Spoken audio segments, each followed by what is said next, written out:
Fine, we're totally cool with. There you go. Yeah. Go. You go. I go. Yeah. You're listening to the Dollop on the All Things Comedy Network. This is an American history podcast. Each week, I, boat rider, When were you on a boat last? carrot eater, What is going on already? bathroom rug owner Dave Anthony Oh my God. reads a story from American history to his friend. Gareth Reynolds, who has no idea what the topic is going to be about. You know what's funny is I remember I was on a boat maybe like 3 months ago. I don't know if that's an active thing. I remember one time when we did a live show, and afterwards we went and we got a bite with a buddy of yours, and we were talking about the bit where you say all the things, and I was like, it had a good run, and I was being genuine. I was like, we had a good run with it. That was a year ago. And you were just looking at me like not going like, yeah, I think it's almost over. Yeah. You were definitely like silent, just sort of being like, yeah, all right. Remote control user. Yeah.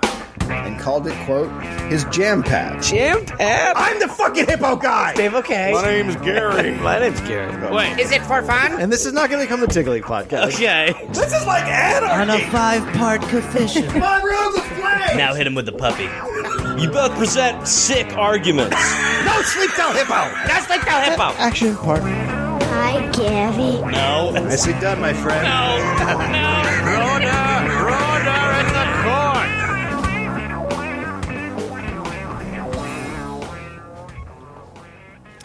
I remember some of those. Do you like how my phone does that? What? You didn't notice? I was trying to show you. You don't care. Yeah, I don't care about You guys, we're going to be on tour. We're going to be on lots of tours.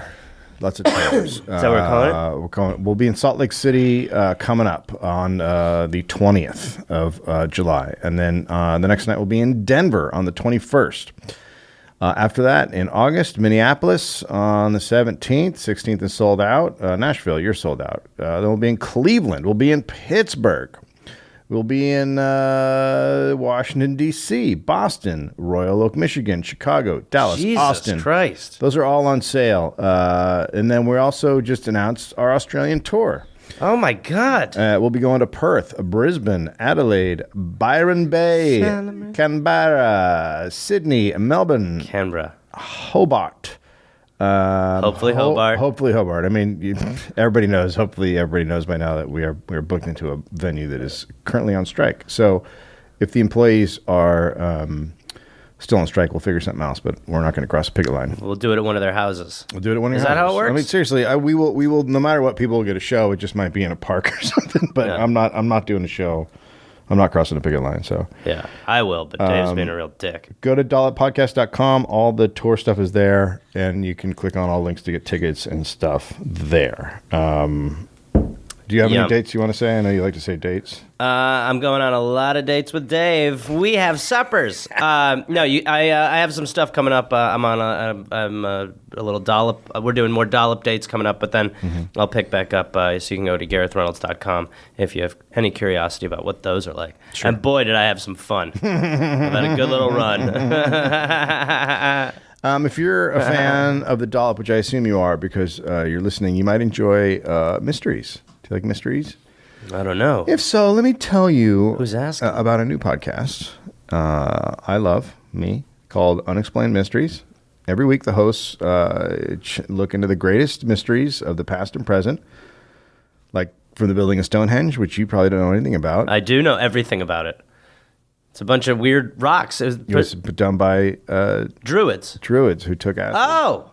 And, they were on acid? And that, or just the Mona Lisa. What happened with the Mona Lisa? How'd that get done? Yeah. Lots of cool stuff that you're like, oh, I know that thing. I know the deal with that. She was smiling real big. There may not be simple answers or explanations, but that doesn't mean there's no explanation at all. Whoa. Yeah, it just got really deep. Wow. So they investigate the Earth's greatest mystery. Each episode, it's great storytelling, which I know people this podcast like. So you go through a little journey, how they got to the greatest mystery. Sure. There's a team of researchers, which we could use. Yeah. The hosts use in-depth research and analysis while I try to find out the answers. So check out episodes on The Majestic 12, The Mona Lisa, and Stonehenge Now. And with a new episode coming out every Thursday, you can expect a new mystery every Or maybe not every goddamn Thursday. Thursday. Visit Apple Podcasts, TuneIn, Spotify, Google Play, or wherever you listen to podcasts and search for Unexplained Mysteries. Again, that's Unexplained Mysteries, UNEX. You said a gun. Is that a tell? Is that a clue? Did I say gun? You said a gun. No, I didn't. That's a clue, isn't it? UNEXPLAINEDMYSTERIES. That one that spell. Or visit parcast.com/unexplained and start listening now. That's Parcast. PARCARST.com/unexplained. Parcast. Nice. Good Or jingle. Parcast. No, do No? not You don't toy think with so? it at all. No. I think that might be a thing. Nope. Par. Nope. Nope. That's how my dad used to say my mom's name. Pa. What? Yeah. We're also sponsored by Casper. Ooh, more mysteries. The ghost and the mattress. Yeah. Our listeners are invited to take advantage of Casper's competitive limited time 4th of July offer. So That's right. 4th of July is coming up, so that's seriously limited time. Yeah. Hurry. Casper's a place to shop for 4th of July mattress savings this year. They sell directly to you. Find your independence from a bad mattress. They sell directly to you. Oh, I get it. Yeah, it's independent. You're getting independence from a bad mattress, go to a good mattress. Yeah, it's Independence Day. They sell directly to you, eliminating added costs and saving you money. You like to save money, right? No. I'm the opposite. You can be sure your purchase with Casper's 100-night risk-free sleep on it trial and returns are hassle-free if you're not completely satisfied. So that's cool. You can just send it back. The original Casper mattress combines multiple supportive memory foams for a quality sleep service with the right amounts of both sink and bounce. And I know you like sink. The breathable design of each mattress helps you sleep cool and regulate your body temperature throughout the night. It's a great mattress. You sleep on one. I sleep on one. I sleep in one. Yeah, interesting. I've made some adjustments. Okay, I'm uncomfortable. You Keep sleep reading. in it? Keep reading. I like it when it comes out of the box. Yeah. I've talked about that. I would like to buy one once a week just to watch it come out of the box. Or I'll just go to people's places when they open it and then just leave right away because it's like. But you guys should get one because they're comfortable. I sleep well. And you'll sleep in any listener that orders one. Dave will come over and sleep in it for a night. I'll sleep in it. I'll break it in. Yeah. For a limited time, visit casper.com/savings and save up to $225 off your order. Limited time only. This special offer expires July 9th, 2018. Terms and conditions apply. So it's a little bit after. You got a few days to recover. Yeah, you get Independence from the Day and binge then drinking. a few days after Independence Day. Okay. We're also brought to you by Birdwell Beach Breeches, which we both now own. We're owners. We wear them around. We do what's known as fashion shows in each other's houses. Mm-hmm. Guys, yeah, and by the way, people are like, is it a show if it's just you and another guy who's also doing it? Yeah, it is. Absolutely. It is. Yeah. We have a light kit. Yeah. There's music. Yeah, There's music. It is a show. People are doing stuff. Summer's here, and the beach, pool, and lake are calling. Wondering what to wear this year, Gareth? No, I know. Forget about flash in the pan, trends, and guesswork, and get classic surf style from Birdwell that will look good year after year. It's the kind of thing that doesn't go out of style. It better not. Awesome. Just looks. You look awesome. You look awesome. You look awesome. I love your fall look. Thank you.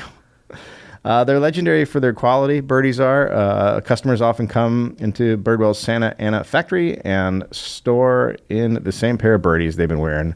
Into the store. And the same pair of birdies they've been wearing for years, decades sometimes 30 plus years. Yeah, sometimes people pass them down in their family. Like it'll be someone's dad's shorts. Well, my dad has awesome. given me a lot of shirts, sorry. Birdies are purpose-built for surfing, originally developed for surfers. Carrie Birdwell's sons, the lady, it's actually named after Birdwell. Birdwell beach breeches were purposely built for all the rigors of surfing, but perfect for any activity under the sun. So, like, if you want to, slowly jog in the beach and then Slowly just jog kind in of the do beach. some backflips in the lake. Yep, they work for that. Yeah. Birdwell beach breeches, pure Southern California and classic surf style. They got 56 years behind them. Birdwell beach breeches are part of the fabric of the golden age of Southern California surf culture, just like the Beach Boys, hot rods, skateboarding, and my dog. To get 10% off your first Birdwell Beach Breeches purchase with lifetime guarantee and free shipping over $99, go to birdwell.com and use discount code DOLLOP. at checkout. That's discount code DOLLOP at birdwell.com. Pick up your first pair of birdies and see why they've been an American icon since 1961. And the jackets. I'm telling you, go look at the jackets. You go look at the jackets. You go I looked look at the jackets. No, that's got a good The line. jackets are cool, right? Yeah. Yeah. I told you. I don't know why you're like, no. Why does it have to be a competition? I'm better than you. So it's not. Fair answer. So it's not a competition. Good answer. Because I'm better than you. Good answer. Can't fault the guy for a good answer. Not docking any points for a good answer. Thanks for bathing today. What's your deal? I'm just not used to it. What is? Why do you have this? Why do you perpetuate these rumors? I'm very clean. 1765! Okay. You're like a town crier now. I had to lean back. Yeah, you're deep off mic. Lean back. Respectful of the ears of the listeners. You're deep off mic. What's your deal? Andrew and Elizabeth Jackson arrived from Ireland into America. The sweet, tempting. sweet country of America. They were very poor, very poor. This'll never go poorly. Oh, shit. We left the potatoes. They lived in Waxhaw settlement, named after the Waxhaw tribe. Sure. The settlement was along the north South Carolina border, kind of right there, straddles that bad boy. Okay. After 2 years, though, Andrew died. Jeez. Well, he tried to lift up a log, and he hurt himself, and he got sick, and He died from lifting up a log. I mean, we really are in charm times. It was it was harder. If you lifting up a log, which is something you had to do. Yeah, you had to lift up a log. Potentially. Back then. No, everyone had, unless you were rich, you had to lift up a log. There was And he no one died. not lifting logs. Man. Yeah, that was it.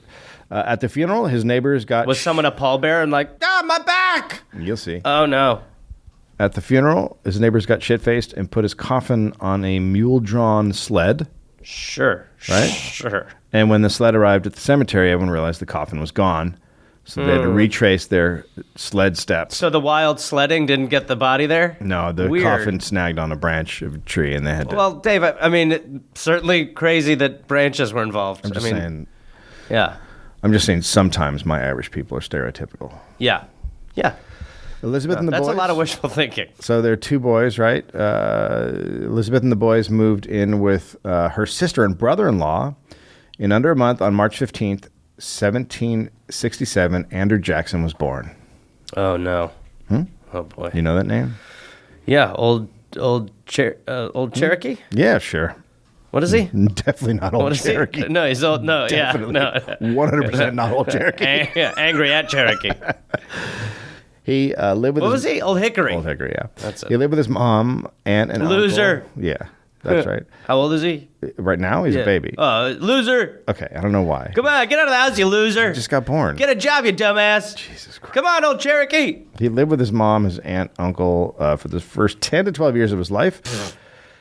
His Aunt Jane was an invalid, so Andrew's mom took care of all the kids. She had 3, and her sister had 8, so she took care of 11 kids. Jesus. Which is, Lots. I would just say, why didn't the log take me? Yeah, that's when you start lifting. Yeah, that's how you try to kill yourself by throwing a few logs Go around the back. outside and pick up a log and go, please take me. Log. Hurry, Lord. Come on, log god. Lord. Andrew was said to always be doing pranks and getting in trouble. Okay. Little prankster. Yeah. A slave on the farm said Andrew was treated for a disease she called the big itch. What is... No, that's all we got. Oh, boy. Quote, there is 2 itches, the big itch and the little itch.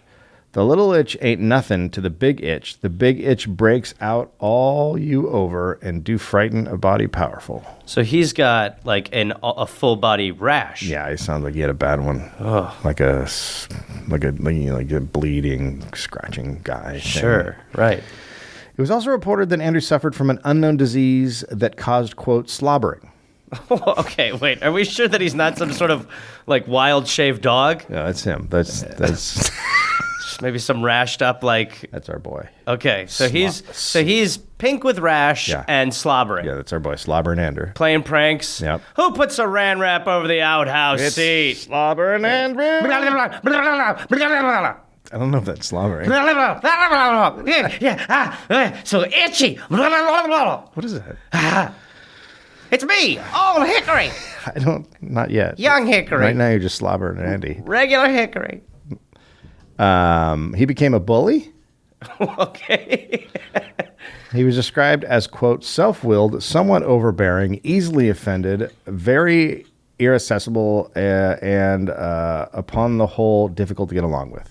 Okay, so we have an enormous newborn gerbil skin tone slobbering who's tough to be around. Super hot, right? Yeah, it's a good vibe. He also enjoyed swearing and was known often to say, "By God," which I guess was a swear word, but come on. Yeah, well, come on. I think we say worse. He also wasn't very interested he wasn't interested in school or reading. Okay, finally, I'm understanding this guy now a I little get bit. this guy I'm inside the head of this guy. 100%. As their sons grew, Elizabeth taught them to fear and hate Native Americans. Good start. Until you do that. Yeah. At the time, there were roving bands of Native Americans who attacked whites. So all the kids were taught to always be aware, to notice unusual movements in the forest and other fun child survival tactics. Right, yeah. That's fun for a kid. Yeah. And if you didn't, then you get killed. Yeah, well, Which is fine. Yeah, well, that's what happens when you discover Invade. land that was already Yeah, discovered. if someone already lives there. Yeah, Yeah. that'll happen. Well, this will be lovely. Move you! Crack. Yeah. When Andrew was 12, his older brother went to fight in the Revolutionary War. That's the one against the British, if you don't know. That's where we tossed your people out. Listen, we're not willing. This is kind of a will we, won't we sort of deal. Quiz straddle the We fence. have a real, Pick a side. That's all I'm saying. will they, won't they? Pick a It's side. real Ross Rachel. Pick a side. I've picked both sides. And I'll tell you what, I'm glad to have a back burner.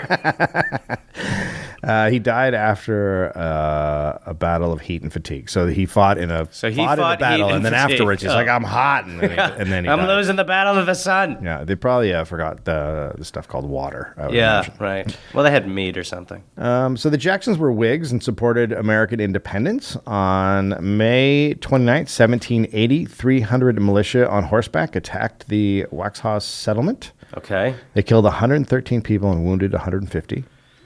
Robert and Andrew helped their mother treat the wounded soldiers. Okay. Nice. Settlement Was was he still slobbering at that point? I don't know if he was slobbering anymore. I know he was probably Because if he's pretty still got itchy. like a hooch mouth, then I don't know if you want him over some sort of open wound or, I would imagine when he got nervous, he itched. So well, it's not what you want from the guy who's what got I want. sutures. No, It's it's what I not. want. Blah, blah, blah, blah, blah. You're going to require like five stitches. Blah, blah, blah, blah, blah, blah, blah. the settlement was attacked twice more that year. Andrew and his family would move north when the attacks happened. Both boys wanted to enlist, but they were too young to fight. So they served as scouts and couriers. Okay. Andrew and his brother were captured by the British and taken to a prison camp in South Carolina. Okay. Their wounds were not treated because they got hit in the head and stuff when they were getting captured. Okay. The food, because they got captured kind of for mouthing off. They were being like, Jerk offs. no, yeah. The food was That's bad. it. Off to jail. So the British had like jails around. Well, I think it's just like it's probably, I would imagine, a fence Right. with dudes inside. Oh, yeah, and you reunite the families eventually. Yeah. Yeah. The food was bad, and there was not much So to it go was around. English food. Yeah, it was English food. It wasn't even prison. Would you like some bangers? Well, the potato's halfway cooked. Would you like one? We've run out of salt. How about some sand? Here, put a bit of sand on your tater. I'm going to go without. Actually, I'm good without. Look how hot the plate is. That's Yes. nice, isn't it? Yes, that is nice. I'm not hungry. More broth. More uncooked courgette. Is there a way I can die? Is there a dying option? Well, try the beef.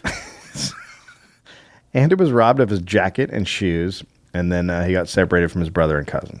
Okay. And then smallpox broke out.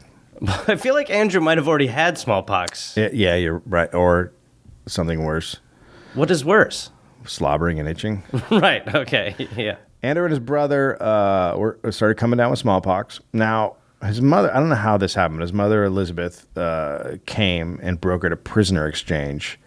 She talked to an American captain into giving up 13 British, and then in return, she got 7 prisoners, Okay. 2 of whom were her sons. Okay. Robert was so sick, she had to walk beside the horse and hold him up.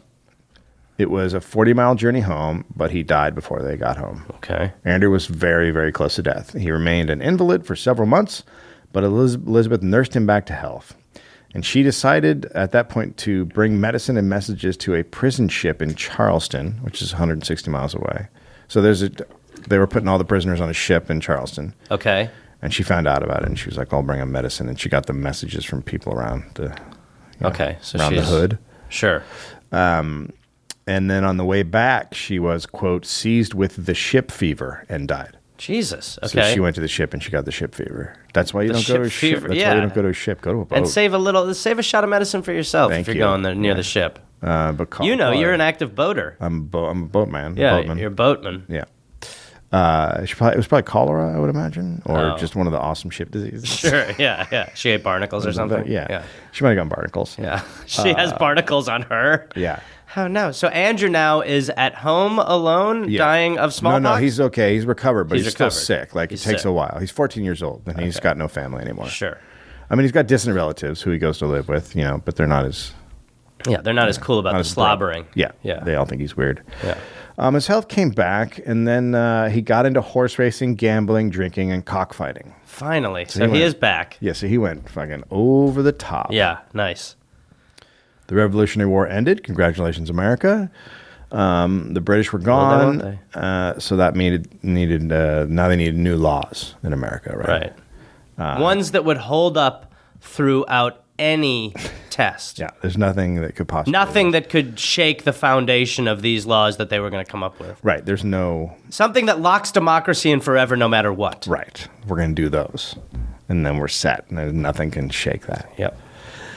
Miss the British yet? Yeah, a little bit. So Andrew decided to become a lawyer to take advantage of that sweet, sweet situation. Okay. He studied with a couple of lawyers, one of whom had lost a hand in the war and used a silver knob for a What? For like Prosthesis. what? That's not a prosthesis. Oh, yeah. Yeah, he's just got It's a... knob hand. Knob hand. Yeah. And so when he was arguing a case, he would bang it on the... Yeah, well, that really takes away the judge's power. I am also banging. Stop banging your weird knob He hand. would bang it on the jury box, which I think would be pretty effective. Yeah. The judge... I'm kind of jealous the more I think about it. Yeah, it's good. And, Yeah. he just took a door handle, basically, and Yeah, then started yeah. knocking shit with... Yeah. Sure. So the Judge Board of North Carolina Superior Court of Law concluded Andrew was now ready to practice law after a little while. Okay. I don't know, it was like a year, maybe Sure. tops. So he gets it. Now, this is the time of duels. But he's also studying law that hasn't necessarily been established yet. Yeah, so yeah, it's it's probably not great. kind of rushed. It's not great. They're like, there's 9 things to know. Okay. It's a pretty quick course. Yep. Take your syllabus, go home, come back tomorrow. All right. Bing, bang, boom. Most likely you're a lawyer. Let's do it. All right. Guilty. Perfect. All right. Now for your knob hand. Thank you.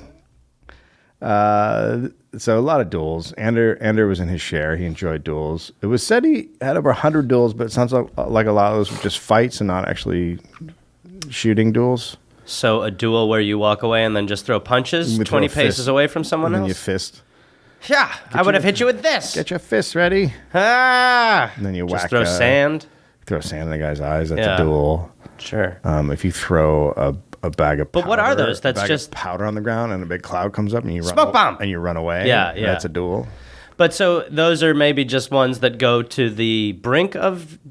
I don't know. I didn't Dueling know what or- I think they just called. Sometimes they called the fight a duel, and then it got confused after a while. Oh, that's stupid. Yeah, I hear you. In 1788, a friend of Andrews was appointed as a Superior Court judge in Western North Carolina, Okay. which today is known as Tennessee. Okay. Sure. He appointed Andrew to be the district's public prosecutor. Okay. There were around 5,000 white people living in Nashville, but it was unsafe to live outside of the central area because of Native American attacks. Okay. So once there, Andrew, quote, aided in pursuing and chastising the enemy. The Native Americans. Yeah, oh yeah, fuck Right. yeah. Soon after arriving, he was involved in an attack on some Cherokee. Old Cherokee was? No, he's not Old Cherokee. His name makes sense. Definitely not. Andrew's commander said he was, quote, bold, dashing, fearless, and mad upon his enemies. Okay. And he had a great ambition for encounters with the savages. Okay. So he enjoyed fighting. It sounds like he liked just going fucking ape fucking beating the shit out of Native Americans. Slobbering all over. Yeah, just slobbering and getting itchy. Yeah. The American government wanted peace talks with the Native Americans. The American government's like, so let's do the talkie thing where we talk and figure some stuff out. Sure. Andrew disagreed with that approach and wrote to a friend, quote, peace talks are nothing but delusions to put white men off their guard. And that experience teaches us that treaties answer to no other purpose than opening an easy door for the Indians to pass through and butcher our citizens. So treaty is basically just a door, like a trap door situation. Sure. So Okay, so there's not a lot of. So if you think about it, there's not a lot of options once you rule that one out. The talking part. Once you rule out the talking part, then there's just kind of one I think it's a policy that could still work. option. Yeah, I think that could still play for us. yeah, I agree. Silence, locking ourselves in the bedroom, Yeah. eating a bucket of chicken. I think that could still play. Oh yeah. Yeah. One of the founders of Nashville had a daughter named Rachel. I found it. That's kind It's of. Nashville. It's mine, and I found it. There were already people there, but yeah, I get it. It's mine. Get them out of here. Well, there's people living. They're in Nashville. Get them out. Okay. They're not from here. Well, they are from here. Not anymore. Let me see their IDs. That's just no- something I came up with. They don't have ID. Well, then they need to get out because they don't have them. I found it here. You found what? Nashville. It's this whole area here. It goes but from it there was to there all- it and then was- back to there and here. It was already here. Now it's Nashville. I don't think you quite understand how. I'm inventing country line dancing. Nashville. Get them out. Get who out? There's people. The people who live here before you? The You people that have been living know. here for decades, centuries, hundreds The- of years? the- all the time. The ones. Get them out. Why would I get them out? Because they don't like country. So Blake Shelton's coming. The founder had a daughter named Rachel who married a Captain Robards. And they lived in Kentucky, but Robards became very jealous of a boarder in the house they lived in. He became jealous of a boarder? A boarder, a guy who lived in the house. Oh, Another, okay. a boarder. Okay. Room and border. Not Yeah, a board, boarder. not a guy made out of boards. I mean, can I picture what I want? Yeah. Okay. So Rachel came back after he has a temper, so she didn't enjoy that part of him. So she came back to Tennessee to live with her mother, and then Robards came back and moved in with them. Okay. Now this is the house. Where's the man made of boards? Did He's- he go? He got on fire. Okay. Well, man, that's terrible for him. Yeah. He's yeah. wood. Yeah, it was not good. So Andrew Jackson came, and this is the family that he boarded with. So he's living with the mom. He's the Robards new and Rachel. Kramer. He's the new Kramer. Okay. That's right.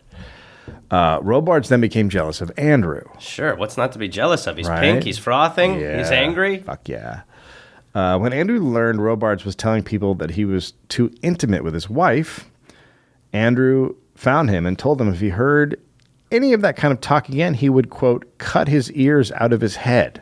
Jesus. So he goes, Cutting off is what you do. Cutting out of is. well, that's like a coring situation. Yeah, exactly, yeah, you're going yeah. in, you're It's getting like a the melon inner, scooper. Because you can just slice off an ear, but you're going inside the in. ear, he's talking about the whole inner ear. Getting all the pumpkin part. seeds out and whatever. Well, I don't know if they call it that, but yeah. Yeah. Well, I'm pretty familiar with WebMD.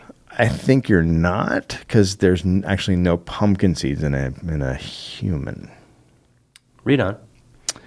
Robards then had Andrew arrested because he threatened him. Right? Okay. And then a guard came and took Andrew away, and Robards decided to travel with him to the courthouse, right? Because they're taking Andrew to the courthouse Okay. to deal with the situation. On the way, Andrew talked the guard into giving him his butcher knife. What? Guard? The guard had a butcher knife. Okay. I'm assuming that this was a mistake that someone wrote, and it's like a different Because you got to be kind a of knife. real sweet talker. I mean, I don't know Well, he why. still gets a knife. I don't know why you're rolling around the country with a butcher knife. Just have a knife. Yeah, but Are you gonna also, run why into a give it to cow? a guy you're taking? You're like, yeah, all right, guy, have a turn. Take a rip. Well, he talked him into giving him the butcher knife by promising not to do any harm with it. He's like, look, I'm not going to do anything. I just like holding knives. I like to hold knives. Quote, Jackson examined the point and edge, glancing the while at Robards.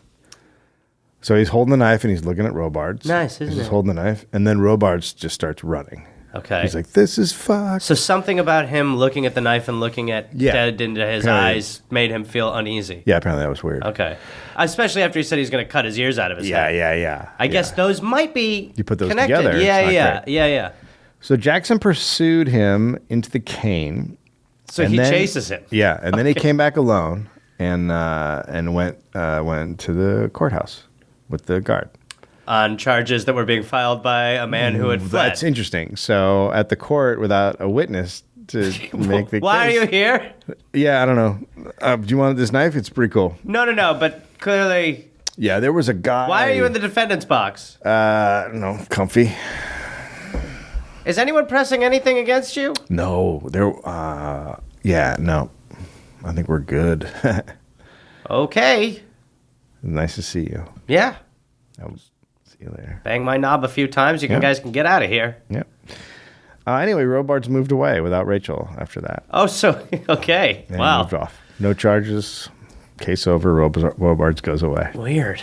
So now, eventually, Andrew learned Robards was granted a divorce from Rachel. So now Rachel's single. Single. And Andrew married So her. so the rumors potentially were true. Yeah. Right. So he married her. They're both 24. 2 years later, Andrew finds out that Rachel and Robards' divorce had never been finalized. Oh, boy. You actually needed a special act from the legislature, which they didn't have. What, like a duet? Yeah. And Robards hadn't followed through with that. So in 1794, Andrew and Rachel got a new marriage license and remarried to make sure it was official. Okay. I'm not sure how that works and fixes the first part of her still being married to the other guy, but apparently... Well, I think it's like, most recent. Yeah. So Last official. second in? Yeah, it's like your last address. Yeah. Yeah. So as a lawyer, Andrew was known to not take much shit. Okay.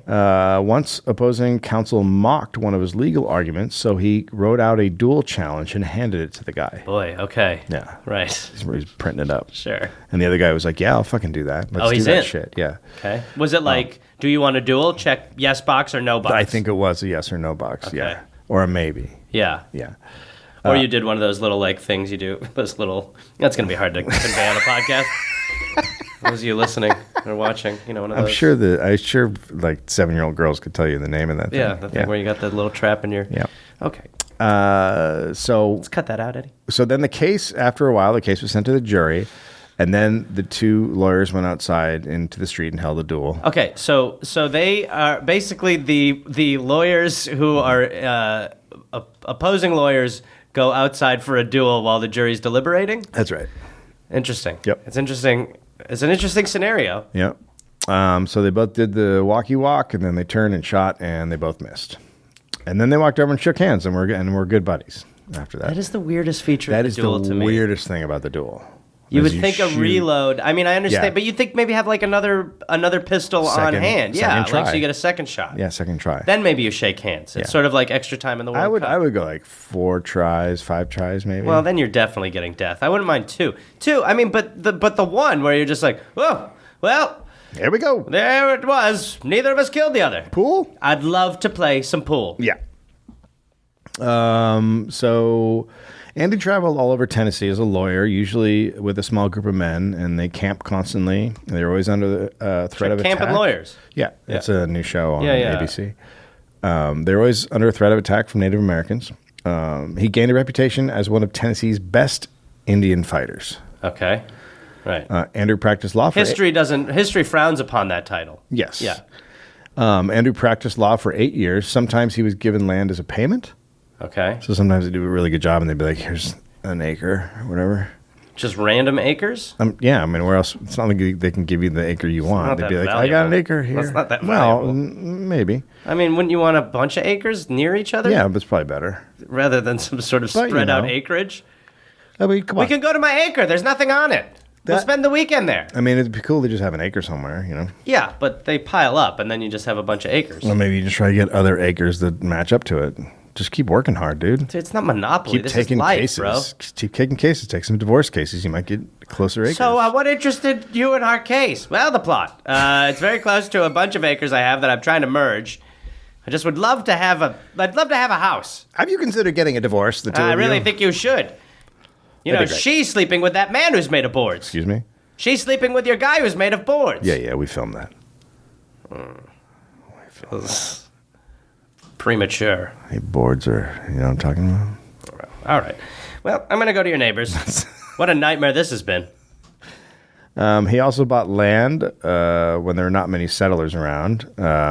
Some land he also won in cockfights. Wow. I mean, it's just classic president stuff. Yeah. Yeah. I mean, well, you know, in retrospect. He ended up with over 50,000 acres. Wow, imagine his if they were life. near each other. What a life. That's a lot of land if it's close. Sometimes he was giving slaves as payment. So that's cool. Cool. Give a person to cover debt. It's always fun to remember that. He got his first slave in 1788. That's a big day, getting your first slave. Oh, That's God. really a big day. 2 years later, he received 2 more. So he's, racking up the slaves and the land. During his first 15 years at the Nashville settlement, a settler was killed once every 10 days by Native Americans. Jesus. So they're picking him off. Right. Pretty good. So it's like an injury chalkboard at a restaurant. Yeah, it's not great. Right. In 1794, Andrew was one of 550 soldiers who killed, quote, a considerable number of Cherokee warriors. Nice. They destroyed the Cherokee town of Running Water. It was the largest town of hostile Cherokee, and it basically ended the war in the area. Okay. So they did a big old let's kill everybody thing. Right. Cool. Yeah. Cool. I mean, Totally cool. cool. I think when you really look back, it's cool. Yeah. I mean, I think And that's the right word for it. Yeah, we did cool things. Yeah, and, cool stuff to cool people. Yeah, and we've processed it. Yeah. Yep. Andrew was really making a name for himself. He helped draft the state constitution. Wow. And then became the state's first representative in the House of Representatives. So he's the first fucking guy from Tennessee. That's when it was a studio apartment. Yeah. Seriously. Yeah. He got 1,113 votes. His opponent got 12. What was his opponent? A cactus? Bored. Was he bored running guy. against? He's a guy made out of boards. Oh man, I thought more people would have turned out. Have you seen my girl around? Nothing's easy when you're made of boards. Oh, he has a song? Oh, hi! Didn't realize you guys were there. I thought I just heard you singing. Well, I was just talking about how hard it is being made of boards. Yeah. Everyone looks at you when you're different, made of wood. Yeah, sure. You sit around and wonder Yeah. what maybe could I'm just going to take this nail right here. If you Have don't been. mind. Yeah, well, And all of a sudden, oh God, no, kill me, do one in the head. that hurts? That actually hurts? Yeah, That's so cool. yeah, I'm pine. I'm mainly pine. No one knows what it's like when you're made of pine. Oh, because that was a different. Gotta song. put a smile on your face, pretend you're feeling fine, but you're not. Go ahead, move. Hurry, move now. You Move don't- now. Move now. Move now. it's- Move now. So the militia who had attacked and killed the Cherokee wanted compensation for their war, right? So Sure. when they're in Washington, they're like, we should get some money for all those people we killed. And we're like, we will always take care of the veterans. Because we killed a bunch of people, so we should get some cash Absolutely, we should reward you. for that. They wanted $22,816 for expenses. President Washington was like, no. I mean, he was really more like, no, ow, no, ow, No teeth. mouth, no, ow, mouth, ow, no. Because he didn't want to pay him because it wasn't a defensive battle, it was offensive. So he's like, well, if you guys are protecting yourself, we could pay up. Now, Since see, you're if just one of them had going out- attacked you. Going out killing people, then that's different. But he wrote all this down with a, Yeah, In ink. bloody yeah, tooth stub. right. Andrew, when Andrew heard It this, just says porridge, sir. when Andrew heard this, he lost his fucking shit. Okay. Old Dickory. And quote, bolted to his feet on the house floor, he roared his rage. He insisted that the raids were just and necessary. They was looking at us funny. He had a bit of a temper. Yeah, it seems A little like bit it. of a temper. A committee was formed in the House with a guy named Andrew Jackson as the chairman. And now, weirdly, the committee then recommended Tennessee be paid the money. And then the bill passed, and now Andrew was an even bigger hero in Tennessee. Well, Andrew was the only one voting on it, right? He's still Probably. the only guy in there. Yeah. It's just me. Yay! Yay to that. The A's have it. 3 months later, the Senate seat opened up, and he was appointed. Okay. He worked as a senator from November 1797 to April 1798, and then he resigned. Okay. So this is short. Sure. Banged out like 6 months. Sure. Any reason? He didn't like it. He didn't like it, He okay. didn't like the job. Sure. He wasn't big on politics and sitting around No. Yes. Well, and compromise and all that stuff. right. Some presidents aren't. When he got back, he was elected to the Tennessee Supreme Court. He served on the Supreme Court for 6 years, and in 1801, he beat his nemesis John Sevier and became Major General of the Tennessee Militia. Okay. It was a very prestigious job. Sure. This is when people started calling him General Jackson, even though he's a Major General. But calling the guy Major General is kind of boring or It's all long. boring. Just cut it down to General. MG? MG. Yeah. Go with that. Andrew did not have any biological children, but he had a shitload of kids. Yep. The rumors were true. Rachel's brother died in 1804, and Andrew became the guardian of his 3 sons, John Samuel, Andrew Jackson, and Daniel Smith. Okay. They were 6, 5, and 3. Their mom was still alive, but the courts appointed a male guardian even if the mother was still alive. They were like... So wait. So if you're a dude and you have a wife and kids, and then you die, and then the kids have to go to another dude, because if the lady can't take care of them, what's she going to do? So wait. This is Rachel, his wife? No. This is his... Rachel's brother. Sorry, right. Rachel's brother's... Dies. Dies. Her. The kids... go to her, but they're like, there needs to be a man to watch over the kids too. Yeah. And that's Andrew, or that's an additional man? He's now, Andrew. It's Andrew. Andrew's now they're 100% in charge Right. of the kids. She can live with them and stuff because she's their mom. You may look at them, but we're going to go with this guy who's got a penis. Like if he wanted to be like, Scoot, get the fuck out of here, she'd be like, what? And he'd be Get like, out of "That's here. it, That's it. It's me and the boys. Get out of her You have job. no connection to your sons. If you got a problem with it, bring it up on Dr. Phil. You know what I mean? Yeah. That would be a good one. Andrew, you're not recognizing what she's asking of you. Yeah, I know. I don't like her. Let's bring the boys out. I'm on heroin. That's a tell. That's what we call a giveaway. I masturbate 18 hours a day. Well, and you ever thought about this, Andrew, that maybe sometimes when you're asking these people to duel, you're actually shooting at yourself and you're trying to duel the other Andrew that seems to pull you apart from Rachel and your boys? Yeah, I think that all the time, actually. I'm just going to kill some Cherokee. I got to be honest, man. We'll be right back. Have you had a lot of land given to you sparsely over the country that you wish connected? I have. If so, call Dr. Phil. That got weird. That was very specific. So another one of Rachel's brothers, his wife had twins. Okay. And then for some reason... He dies? They gave one of them to Andrew and What? Rachel. You just give one twin away? They're like mittens. Yeah. No, but if you have 2 and you're like... No, you don't separate twins. What if they look alike?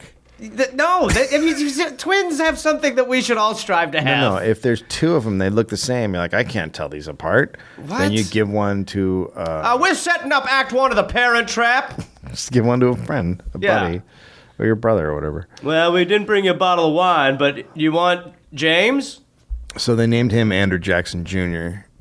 AJJ. But he's remembered one of the other boys is Andrew Jackson. So That's there's fine, 3 though. Andrew Jacksons living in the house. Do you want Big Andy, Little Andy, or Middle Andy? Regular Andy. Regular Andy. I don't know which one that is. We're all kind of regular Andy.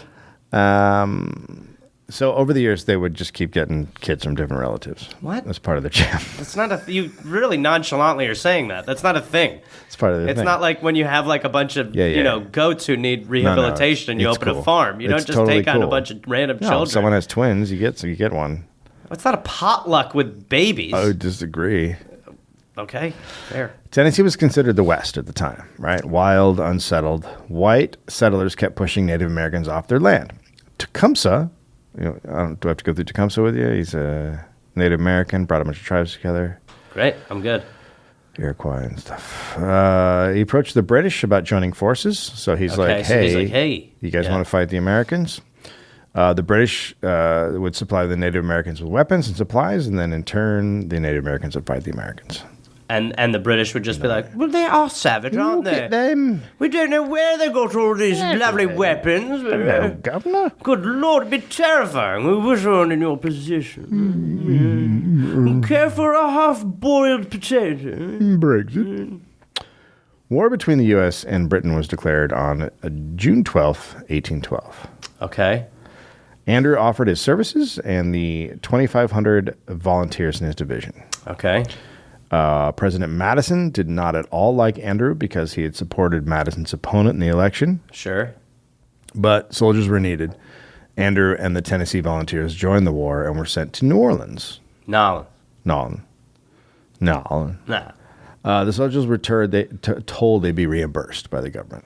Oh, boy. Okay. That's never good. That's never good. No, That's yeah. never going to work out. Yeah, for sure. By the way, if the government ever says we're going to reimburse you, then no one's going to reimburse you. Yeah.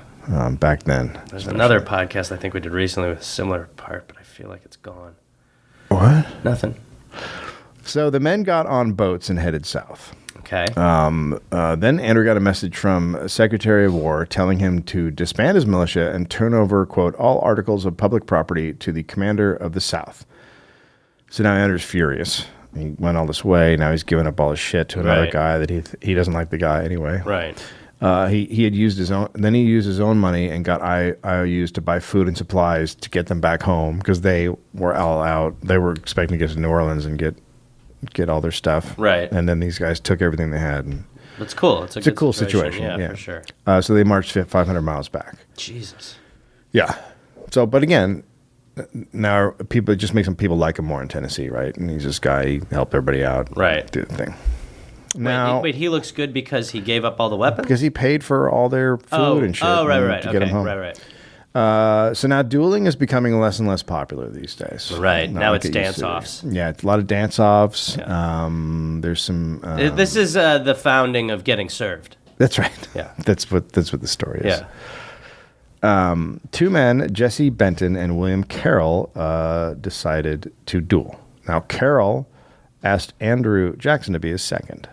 His second, meaning the guy who So when sort of there's a hands you duel, the gun. yeah, the guy who hands you the gun and does all that shit. Okay. So the duel was a mess. Carroll was shot in the hand and Benton was shot in the ass. Oh, my God. Getting How shot. did he get shot in the Yeah, ass? well, that means you had to turn around Yeah. and run. So that's not a good thing if you got shot in the Yeah, ass. okay. Means you're not brave, right? Right. Because your butt's out Right. in the direction where your face should be. Sure. At least that's the technical. Or you're being hilarious and like taunting. That's right. Yeah, you could be you could be talking with your butt cheeks. So getting a shot in the ass, huge embarrassment. It meant you tried to dodge the bullet. So Jesse Benton's brother, Thomas, was mad at Andrew for not stopping the duel when the guy. So he's basically mad because the brother had his back turned or whatever, and he didn't stop. Andrew didn't stop his guy from shooting. He's like, "Don't shoot him in the butthole or whatever you call it." Wait, Andrew didn't stop. Who was Andrew? Andrew was with the guy who shot the guy in the butt, right? Yeah. And so what is he pissed about? So he's mad that the guy was turned and Andrew didn't stop him from shooting. But it's an embarrassment to shoot. Oh, but it's embarrassing to get shot in the ass. But it's also embarrassing to shoot a guy in the ass. I do not agree with this. Well, in these stupid rules of honor that make no sense, it makes complete sense. Well, I'm gonna argue the nuance. So now the two brothers, Jesse and Thomas Benton, are furious with Andrew What? because one of them what a got scapegoat. shot in the butt. Yeah. Okay.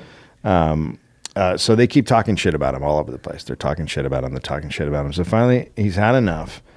He finds out that they're staying at the City Hotel in Nashville. He fucking rolls down there on his horse, starts walking around. He walks past the hotel. He walks back, and then the brothers see him. He pulls out a whip. Whoa. Jesse Benton then starts shooting. Okay. One bullet hit Andrew in the left shoulder, shattered the bone, severed an artery. A second bullet hit his left arm. Andrew got one shot off before he went down, and then all hell breaks loose. Thomas Benton starts shooting, as did John Coffey, who was Andrew's friend, who was there. Uh-huh. And then one of Andrew's nephews just happens to be passing by. My name's also Andrew Jackson. He sees his uncle down on the ground. So he runs at Jesse Benton and pulls out his knife and just starts fucking slashing him, stabbing him with a knife. Jesus. And then Jesse put a gun barrel against the nephew's. How old? What's the nephew like?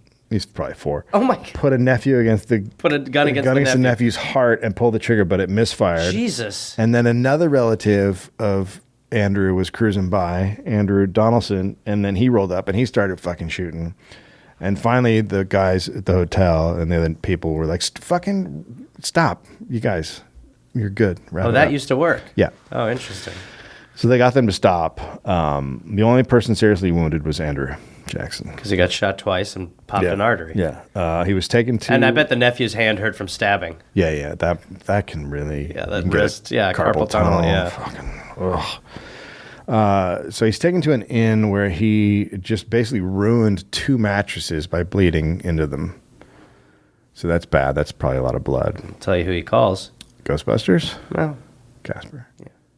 That's how ghosts get in mattresses, by the way. yeah. Doctors came and they said the left arm had to come off. Well, really? Got to cut that fucking shit off. And Andrew was like, no, I'm not. That's not me. That's not who I am. Okay. I'm not down with that. And they're like, well, you're going to die. And he goes, fuck it. Let it happen, bitch. You're not reading anymore. I should point that out. I'm improvising. Yeah, a little bit, ad-libbing but I'm some of assuming the- this is exactly how the I conversation don't know went. if the Breaking Bad style was in then. So they put on Slippery Elm, which is obviously Put on slip. Is that's a guy? Plan two. Let me get on ya. No, it was a record. Oh, they put on Slippery It's a Elm. band. Yeah. It's a band. Hey, we're mostly acoustic. And then they put on other natural cures, which are all Native American remedies. Irony. Yeah. The bleeding finally stopped, and the next morning it was like, he's going to live. Dude's going to fucking live. With his arms. But for weeks he could barely move, and people ran the Benton brothers out of town. Everyone's like, "We love Andrew, go, fuckers." Again, not reading. Maybe most people thought Andrew was an idiot to get involved in duels at his age. They're like, "Dude, How old is he? he's not that old." I don't know why they're thinking that. Well, I mean, 24 is dying. It's like 1813. So when did I say he was born? 1760. 1767. Okay, so he's not young. He's in his 40s. Yeah. He's 40s. Maybe he shouldn't be shooting Yeah. bros No, on yeah. the street. Yeah. Right? Yeah. Don't You Bros on the Street is the name of my charity new album. Oh. So in the summer of 1813, a faction of Creek Indians called Red Sticks Okay. started fighting against regular Creeks. The regular Creeks were more assimilated into white society. Okay. So these guys, So the Red Sticks didn't like the. the more, I don't know what they would call it civilized back then, but they I would assimilated. call it- They were more like dressing like the whites and living in houses like the whites and more, Shitty. shitty people. The Red Sticks are called Red Sticks because they painted their war clubs bright red. Okay. So 553 white men, women, and children sought refuge at Fort Mims. And then 1,000 painted, mostly naked Red Sticks boy. attacked. Dicks out. The sticks are going to get a little redder, There I might think. be Yeah. might be something else going on right now. Wait a minute. What? The Red Sticks attacked and slaughtered every white person that they could. Only 13 people escaped. Okay. So Lot of that's what 500. That's a lot of five. Lot of dead whites. Over 500. Pregnant women had infants cut from their wombs. Jesus. Every white person was scalped. So the Red Sticks came to fucking party. Like they were like, let's do it, or let's do it completely. guys. Let's 100%. let's have some fun out there. I bet when they were coming over the wall, they were like balls to the wall. Let's go balls to the wall, guys. All the way. We're going all the way. with Cock this. out, rock out. Let's do this shit on 3. Ready? Red Sticks. Now the Tennessee Volunteers were like, we should probably do something about that. Run. So they're called into service. Andrew put an ad in the paper. Okay. Quote, Murder is needed. Already they advanced towards your frontier with their scalping knives unsheathed to butcher your wives, your children, and your helpless babes. Time Helpless babes. Time is not to be lost. The health of your general is restored. He will command in person. But his health was not restored. He was not. He was healthy enough to run an ad. He was still, he's in a lot of pain still. His left arm, not usable okay. at all. He had to be helped onto his horse. He needed help to write and couldn't feed himself. That sounds like the arm was sort of off. Pieces of bone, quote, came out of my arm. Came out of his arm? And when they did, he would send them to Rachel as a souvenir. Really, sweetheart. He told her, quote, I hope all the loose pieces of bone are out and I shall not be longer pained with it. So he just had a situation where bones. Is that how you keep a girl? Some Send girls pieces of bone? Yeah. That's how I got my first girlfriend. These are still coming out. Hopefully no more. I still have bone coming out of me. I really miss you. Miss us. So anyway, he just every once in a while send her bone and be like, that came out. Hey, look at that. Andrew was always very thin and may have been infected with intestinal parasites since childhood that were common in the Carolinas at the time. He had chronic diarrhea. Okay. During the Which I Creek, imagine was just called bowel movements back then. probably. During the Creek campaign, he could barely sit up. On the march, he would lean forward in his saddle as though hugging his horse. So this is the fearless leader? The man who has one arm that works, one dead one, can't stop shitting on his horse that he's hugging as he rides. Yeah. Follow him. That's our guy. But at this time, the other guys are all probably worse. I mean, it is the 1820s or whatever. He had symptoms. Did some bone come out? Put that in an envelope. All right. He still had the bullets in him. The bullets never came out. So lead from the bullets leached into his bloodstream. He had symptoms consistent with lead poisoning. He had abdominal cramping, nausea, headaches, constipation that would alternate with diarrhea. So he had like constipation. I and think then, that's like, just called diarrhea. Double diarrhea. Yeah. Because he also had double diarrhea from the other things. He had double Okay. diarrhea. Yeah, I don't know if that's a technically- medical I think term at technically all. that's a Yeah, term. again, not reading. I went to medical school. No. Double diarrhea is a thing. No. Also, the area around the bullets never fully healed, so he had chronic low-grade infection, which left him susceptible to other infections, and sometimes he just coughed up blood. I mean, is it safe to say Andrew Jackson's dying? I don't know, but he's great at parties. Yeah, for sure. Oh, God. Hold on, I have to shit. I gotta mail that to my wife. Take that bone out while I shit. Wait, mail the shit to your wife? No, don't be weird. The bones. Okay. What about the blood? The blood mail to her too, and then Okay. save some for me. I'm gonna put it in my hair. I can't stop. Must be something I didn't eat. Now do me a favor, put some Bactine in these wounds. Actually, mail the wound to my wife. What? Oh God, I gotta shit more. Bring the horse in here. I need to hug him. What? Put something in me. You're awful. I'm leaking from shoulder to bottom. You should be a senator. I will be. Andrew, so anyway, back to fighting the Red Sticks. Okay. So at a creek town, Andrew's men slaughtered 176 people and took 80 prisoners. Okay. Andrew took a baby and sent that baby home to Rachel to raise. Hey, it's Bones, sort of. So this is apparently common. To just mail babies home? Well, you would just take a baby and then that baby wouldn't be raised as a Native American, it would be raised as a white person. So it was like, then they'd be like, that one's fine. It's all normal. Davy Crockett was at the attack and he said, quote, "We shot them like dogs." Davey, finish writing the song. We gotta go. Hold on. Andrew got the nickname Sharp Knife. That's when the Native Americans started calling him Sharp Knife. Okay. Which is not a good nickname. No. Andrew attacked more Red Sticks at Talladega. Sure. Killing 300. But now his men were over it. They were hungry and thought they should be discharged because they had served an entire year. And Andrew was like, you want to know what pain is? But Andrew said that they hadn't served a year because they had gone back home and then taken time off before they went back out. So he said they still had another 6 months to go because there was nothing, there was no war on at that point, whatever. Right.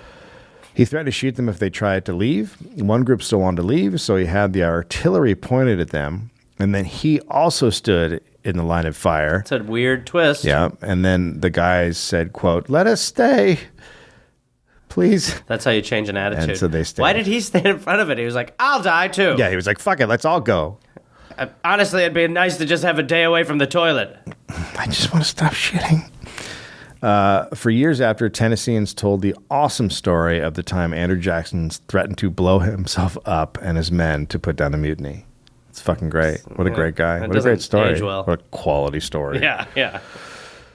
During another battle with the Red Sticks, a friendly Cherokee leader, Junaluska, saved Andrew's life. A Creek Indian was about to kill him when Junaluska drove his tomahawk through the Creek warrior's skull. Wow. At that fight, around 800 Red Sticks were killed. Jesus 300 Christ. women and children were captured. Andrew wrote a letter to Rachel, quote, "The carnage was dreadful. Bones en route. All by me." Horrible, though. He had his men count the dead, and to avoid double counting, they cut off the tip of each Red Stick's nose. Oh, Jesus. It's just easier to count that way if you have a pocket full of noses. Nasal scalping? Yeah, well, I mean, it's easier than, because otherwise you're like, oh, God, what were we at? Were we at 43? But if you're, otherwise you go, oh, just count the noses in your pocket. We're at 84 noses. The soldiers also sliced off long strips of skin to make bridle reins. I just threw up in my What? face.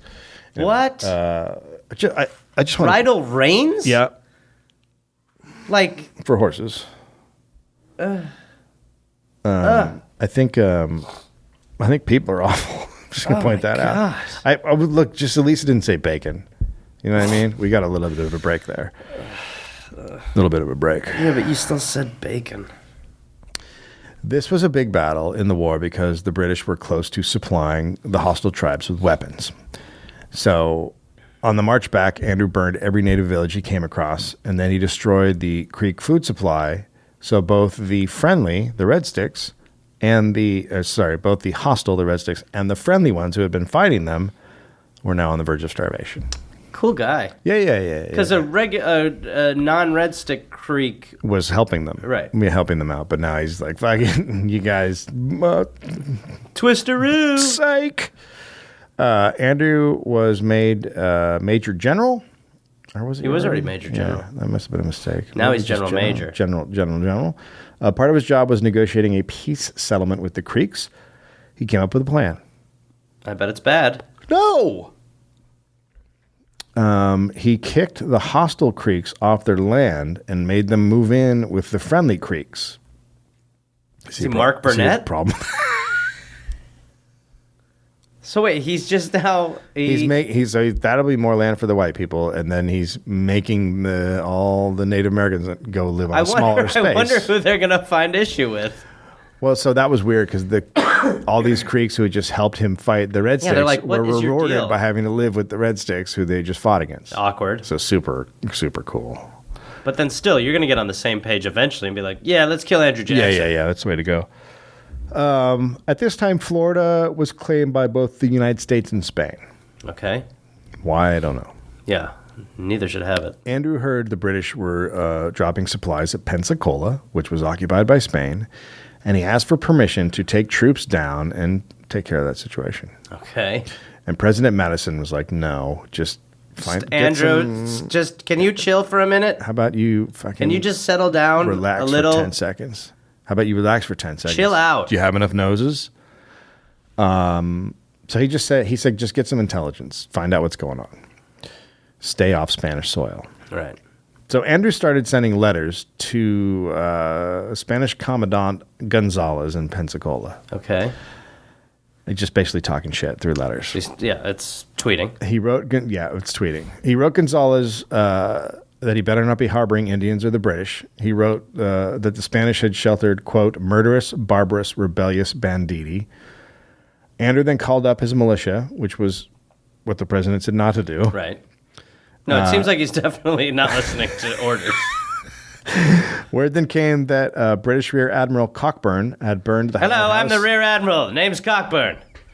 Oh, yuck it up, assholes. Well, it's funny because... I understand. But it's funny because... I've also taken male lovers. Your name is Cock. All right, like a back to burning work. cock, like a gonorrhea-filled cock. Uh-huh. And I'm the Admiral of the Rear. Thank you. I didn't want to say it, but you're... Yes. You're the bottom. And I've taken male lovers. Yeah. That I've gotten burning cock from. No, we're trying to insinuate that. There's no need to insinuate what happened. I'll be honest, I'm in an unfulfilling marriage, and recently I've taken to having sex with some of the men. So it's less... Now, laugh it up if you must that I've gotten gonorrhea from a few of those boys, but that's right. The Rear Admiral, who likes to be the Admiral of the Rear, whose last name is Cockburn, has a burning cock. Now, on to goddamn business. Just from The joke's been made, boys. Just from the troops' perspective, all the fellas out here, we Yes. were just hoping to have a little fun with that. And now it's more like a medical lecture. Have fun if you want, but gentlemen, I'm telling you, I am head to toe gonorrhea. I'm gonorrhea in a trench coat. All right, so we're just going to take off. And everybody, we're going to go find another Rear Admiral. Now, look, get yourself in a loveless marriage. See what happens to you. Okay. You're a bad person. You stick around. Andrew wanted to do something after the White House was burned down, because that's not cool. Right. So he took his troops. He had regular Army, Tennessee, Mississippi militia, a large band of Choctaw Indians, and headed for Pensacola. Okay. This was a direct violation of Madison's orders. I think it was a complete violation. Who had said, don't go to Pensacola with Right. this troops. On we go. He sent a message to Commandant Gonzalez demanding he turn over the fort. Okay. And Gonzalez was like, no. Okay. I'm not going to, no. Right. And then Andrew's troops stormed Pensacola, and Gonzalez surrendered. But that was just the town. The Spanish officer at the fort rejected the surrender. He's like, I'm not down. He didn't sign it. Yeah, he's like, Gonzalez is a fucking idiot. Right. And so Andrew started attacking the fort. Then the British blew it up so it couldn't be taken over. They're like, fuck this. Nice, British. Yeah. Yeah. We can't have it. Nobody can have it. Nobody will play. So Andrew then went to New Orleans. British gunboats were on a nearby lake, and he declared martial law in New Orleans, although he had no authority to do that. And I don't think they ever overturned it. No. So on December 24th, a treaty was signed in Belgium ending the war. Okay. But there's no phones or anything, so it takes a minute. no texting. So it would have to be ratified by the U.S. government before it was officially over, which would happen on February 16th, 1815. But no one in the area knew right now that was what was happening. Right. So they kept fighting. The British attacked, and Andrew won big time, just fucking slaughtered the British. Several high-ranking British officers were killed. The troops surrendered. Hundreds of British were dead, just laying in the fucking swamps. Like, they would find bones for like another 100 years and shit. Well, I know what to mail. Yeah, girl. The victory at New Orleans was celebrated across the country. He was called the Green Backwoodsman and had bested the invincible British. So people loved it. They're like, it's fucking great. You slaughtered a bunch of the Brits. Right. Fucking awesome. We love that. We love that about you. Right. Like, it's awesome. You come out of the woods, So you're do I. like, oh, So hidden do the I. pudding or whatever. You know What? what I mean? I know you people are. Unbelievable that you stabbed me during pudding. People? There are rules to war. So now people in New Orleans are like, let's get back to our lives. Like, it's all over. That shit happened. Let's fucking get back to living. Right. Let's make weird drinks and boots. But Andrew kept martial law in effect.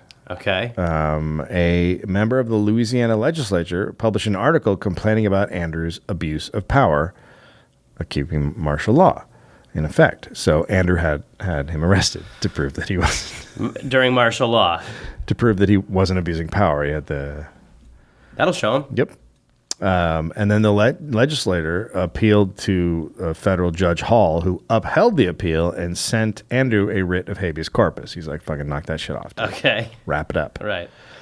Andrew then seized the judge for abetting and ordered him marched 4 miles outside of the city and released. Okay. What, like a dog that you don't want? Yeah. He just gonna have him marched out and dropped Now off go in the on, middle of get. the swamp or whatever. Well, you don't have to. That's kind of a life sentence. at Go. that time. Well, don't just stand there with those puppy dog eyes. Leave. Get out of here. Get out, Judge. You like Florida? Start walking. You'll find a new home. You'll find someone who loves you. You'll find a courthouse Why that are will you respect crying? you. Gavel, because I've grown attached to you over that 4-mile ride. What? You're my favorite, Judge. Now get. Thank you. Get. Have you seen Bad Lieutenant 2? Go! Bad Lieutenant 2 in New Orleans, it like has nothing to do with... You want to talk anymore? Are we done? Now I don't. Blew it. Bad Lieutenant 2. Yeah, this is a flood. Nobody has a bench that deep. Get out of here. There's a dance number. What? Later, heretic. But word comes finally. The treaty's been ratified. Right. Good news. Andrew then ends martial law. He's like, all right, I guess that's that. Judge Hall was allowed back into the city. Hey. Sorry. Awkward. But as soon as he got back into court, he ordered Andrew there to explain why he should not be held in contempt of court. Martial law's back on. Andrew came but refused to answer questions, and then the judge fined him $1,000, which Andrew paid. Okay. When he stepped out of the courtroom, an enormous crowd cheered him. Right. Yeah. Nice. America. Andrew then returned home, but it was a long trip because everyone wanted to see him. Quote, he was feasted, caressed, and I may say idolized. They took upon him as a strange prodigy, and women, children, and old men lined the road to look at him as though they would an elephant. So he's now a hero nationwide. Elephant. Okay. As part of the Treaty of Ghent, Andrew was ordered to remove white settlers from Native American territories in southern Tennessee and northern Mississippi. Andrew refused. Yeah, I was going to say, it doesn't sound like his MO. No, it's not really his jam. So he just refused what they call the law, Right. the order of the law. Oh, again. He was so popular he could get away with it, though. Yeah. Madison didn't want to fire him and alienate voters. Jesus, we can trace it all the way back to there. What are you talking about? At this time in Florida, the Seminoles were made up of an alliance of earlier tribes and people who weren't like traditional Native Americans, including Creoles and runaway slaves. So it's just like a big mishmash of people. Kind of a down ragtag, right. During the War of 1812, they had built a makeshift fort, and there were now around 300, and they had, quote, a large quantity of British muskets, powder, and other supplies. Nice. So the Secretary of War told Andrew to warn the Spanish governor at Pensacola to clean out the fort or let the United States do it. Okay. So the Spanish governor was like, go for it. I'm not two shits. Godspeed. Not two shits. I don't fucking care. So Andrew had a gunboat sent. And the gunboat... That's a boat shaped like a gun, right? Yeah, it's a boat shaped like a gun. We don't have those anymore, but they used to be... You're the boating expert. There used to be also goats shaped like guns. Goats? Mm-hmm. My dad was a farmer. But those... Maybe a whiskey farmer. They made those illegal because, Governor Feinstein... Governor Feinstein? Takes away our guns. No, Dave... Wrong episode completely. I think so. No, you're three ago. So they started shooting at each other, the fort and the gunboat, and they started firing heated, so they would heat up cannonballs until they were glowing. Jesus. And then they would shoot them. So you've made cannonballs worse. Like, that's going to slice through some people. Yeah. Like, that's a hot ball. This guys in the fort yelling, hot ball! And everyone's jumping and running around. Yeah. So and the rear admiral's like, I understand what that feels like. Those are my genitals. Okay.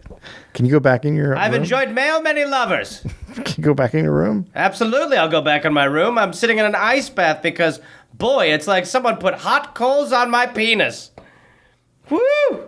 The rear admiral. What about going to a doctor? Nah, I don't trust quacks. Okay. So one of these flaming, glowing hot balls landed in a gunpowder stockpile. Oh, God. And the fort exploded, and everybody died. Oh, my God. All the Seminoles inside died. Jesus. So that had an ending that was not expected. Right. So there's peace for a little while, and then the Seminoles started raiding again. There were more out there. Right. They started raiding. And they might be a little angry now. Now they're, it's escaped slaves. It's Native Americans, right. It's smugglers, it's pirates. Yeah. It's just all kinds of people. So Andrew told President Monroe he wanted to go into Florida and take care of business. He's like, let's get some fucking shit. Yeah, let's get do a some little shit TCB. So Monroe would later say he didn't authorize the attack, and Andrew Jackson would say he got a letter from a congressman that authorized the attack, but also told him to burn it. So you go with whoever you think is. I'll go with the non-Andrew Jackson camp. Yeah, that's probably right. So Andrew headed to Florida basically to take care of the Native American Seminole problem, and then he just started rolling through and killing Indians everywhere, including a group of Creek. What started as a guise to arrest Seminoles was turning into a full-scale war and occupation in Florida. So he's just fucking going ape shit down there. He recaptured Pensacola, that the Spanish had, and put American troops in the fort. The Spanish are now furious. Sure. Some Americans worried that Andrew had the makings of a dictator. He was violating international law. Oh my God, yeah. I mean, he executed 2 British citizens, and the English press went ape shit, calling him, quote, a Yankee pirate with blood on his hands. Well, this is before the Daily Mirror had puns. That's right. In D.C., they thought he was trying to start a war with Spain, so he could invade Mexico. Okay. Interesting tactic. I call it D.C., but it's probably just Washington. But I'd rather call it D.C. because it's shorter. Whatever you want to do. He had basically declared war without congressional approval. He was portrayed as what is that? Asshole. He was portrayed as aided by squatters. So they were in the news. They were portraying him as aided by squatters. Squatters like the lowest of the low, right? Right. Of white men, anyway, as they say. Who were dressed up as, quote, white savages. After his run through Florida was done, Monroe returned the forts to the Spanish to avoid war, and later a treaty was signed, and the U.S. got Florida and Spain got Texas. Okay. Now, back in D.C., people want an investigation. They're like, what the fuck happened with you in Florida, dude? Right. That shit was crazy. Doesn't matter. The Spanish got what they wanted. It's fine. No, you went bug fuck. No, you went fuck bug. Bug fuck. You went fuck bug. No, that you literally defined like we didn't have that word before you went down to Florida. You went bug fuck, man. I had some fun. What can I say? That's not fun. You killed a bunch of fucking people. In the name of justice. Hello. Good Lord. So Henry Clay demanded censure. Andrew Jackson told all the legal authorities it was between him and President Monroe and nobody else. All right. He also threatened to cut off the ears of some senators because they dared back. to investigate and humiliate him on the national stage. Hand me that knife. I want to look menacing. Really didn't like ears. Gonna cut your ears out. Not an ear fan. Or noses. So he had I cut a mouth out, but it's already a hole. You can cut him out. Oh, God. He had a simple explanation of his actions against Native Americans. It was, quote, the right of retaliatory vengeance against inhumane, bloody barbarians. So Yeah, caused by... Right, also... the aggressor. They were living there. Yeah. Yeah, okay. Like, if you came and moved into my bedroom, I might be mad. You're being a real dick, Dave. Yeah, and then We're trying to sleep in here. cut your head off. No, my ears.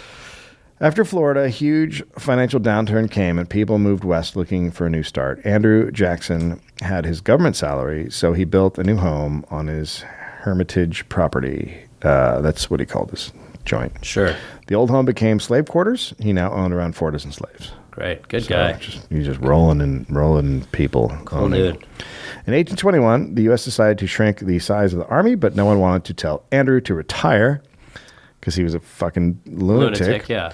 So they made him governor of Florida. Okay, sure. A role that would be held by a lunatic until today. So Andrew and Rachel went to Pensacola and dealt with the turnover from the Spanish to the Americans until the end of the year. And then after that, he was done. He turned it over to the new governor. Quote, I am truly wearied of public life. I want rest, and my private concerns imperiously demand my attention. His health, still not great. Quote, for 4 months, I have been oppressed with a violent cough and costiveness constipation, which I think is just constipation. Costiveness, I believe, is just constipation. Must be really bad. Yeah, like double constipation, Yeah. which we talked about earlier with the diarrhea. From 1821 to 1824, he lived at home. His supporters kept trying to convince him to run for president. They're like, dude, you've got to fucking do this. You are so awesome. The way you rolled through Florida, that shit is off the hook. It's a good voting base, too. He didn't want to be president, though. He wanted to stay at home and enjoy his life in Tennessee. Rachel really didn't want him to be president. So Andrew said he would not campaign for the presidency.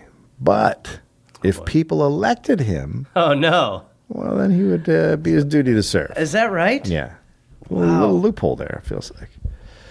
So he was then elected to serve in the Senate. Okay. Right, because it was done by... Well, he said, if anybody elects me to something, I'll Right. do it because that's what you want. Right. So he gets elected to the Senate. But this time his journey to D.C. was slow because he was getting mobbed by people at every stop. He's just people are just fucking apeshit for Right. him. He's this huge hero. He had to switch from horseback to a stagecoach to keep from being recognized. What? Yeah, had to get out of his Wow. fucking horse. Like, that's how he's like Jim Carrey in the fucking 90s. Yeah, he's like Sanjaya. So Go ahead. he did not like being senator, though. He thought it was tedious. It was mostly boring speeches and socializing. He also did not fit in Washington, D.C. at all. Because he was a huge asshole? One congressman described him as, quote, uncouth looking. Uncouth looking.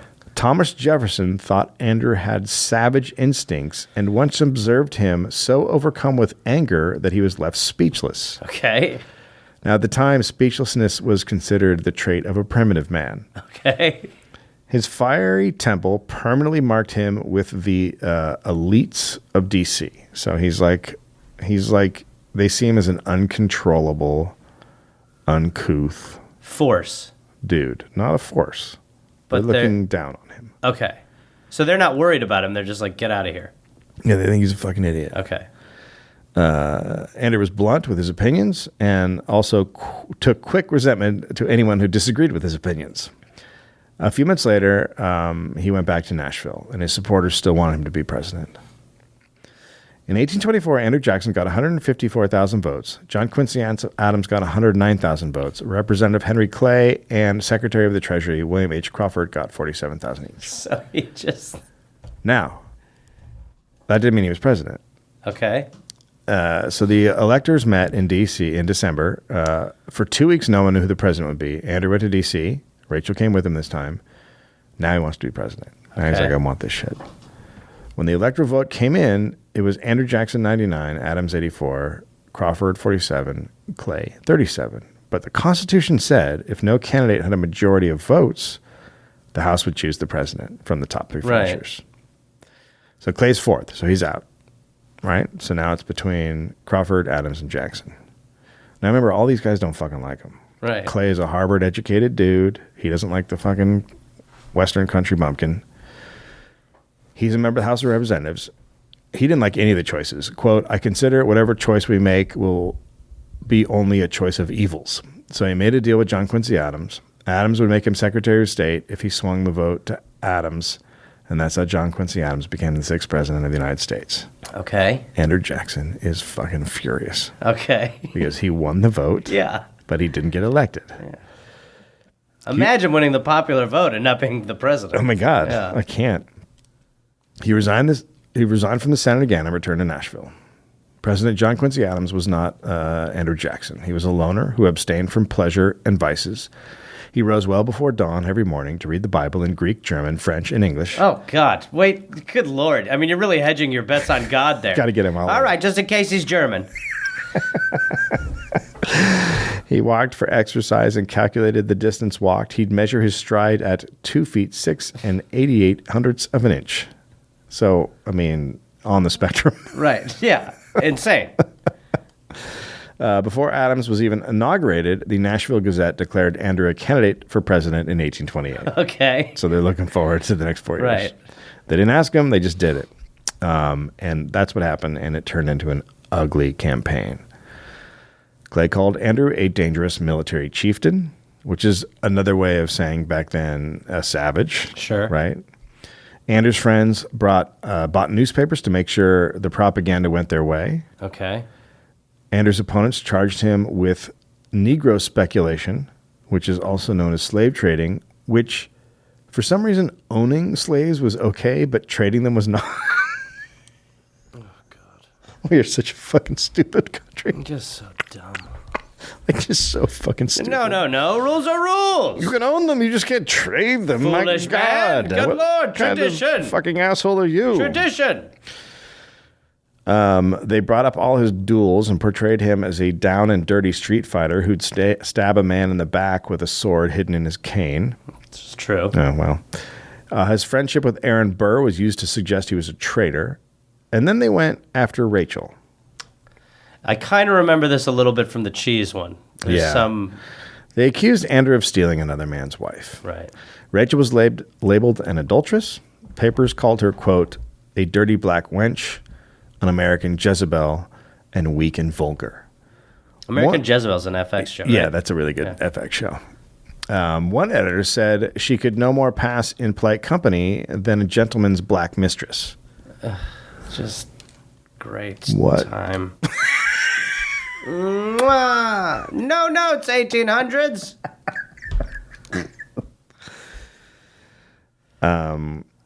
Another described Rachel as fat with tanned skin who looked like an old washerwoman. Oh, my God. So being white-skinned meant you didn't work. But if you were tan, that meant you were a laborer. So that was an insult to say you didn't have fair skin. Yeah. Cool. It's cool. It's cool. Super cool. Yeah. They made fun of her backcountry divorce and the fact that she smoked a cigar and corncob pipe. I'm attracted. So this is the 1830s version of city liberals making fun of the flyover states. Right, yeah. And it was the first Westerner that had a chance to win the presidency. Westerners were considered squatters and intruders back east. Many had no land and were uneducated. They were looked down upon. They were considered crude, boastful, distrustful of civilization and city people. They had a love of liberty and were made fun of for their degenerative breeding. The first time Andrew had run for president, It invoked, quote, The first time he didn't. He was like, maybe. It invoked, quote, sneers and derision of the men in power in Washington. But now he was a threat. Americans saw him as a man from the woods. Now he's a force. Yeah, who had what it took to clean up the corruption of Washington. Oh, my God. What? Andrew Jackson looked the stereotype of a Western man. Tall, lanky, carried harsh lived life on his face. He was known to get to do things without deliberation and justify his behavior. He totally lacked any statesman-like qualities. He was happy to not have them. But to those raised in the woods and harsh lands of America, he was Old Hickory, a self-made man who came from rough, tough woods of Tennessee. They loved his rough edges. He wasn't fancy John Quincy Adams.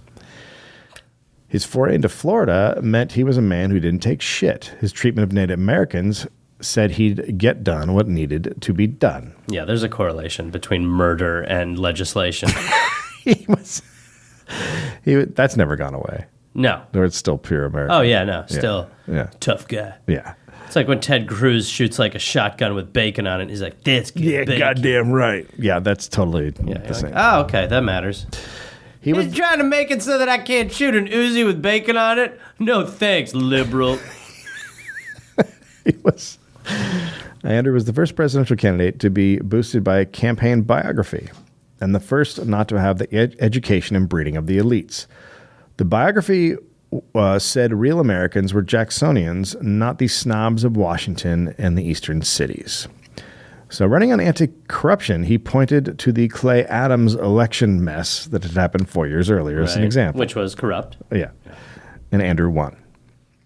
He was the first Westerner elected president. The Jacksonians were now calling themselves Democrats and gained majorities in the House and Senate. What? Does it sound familiar?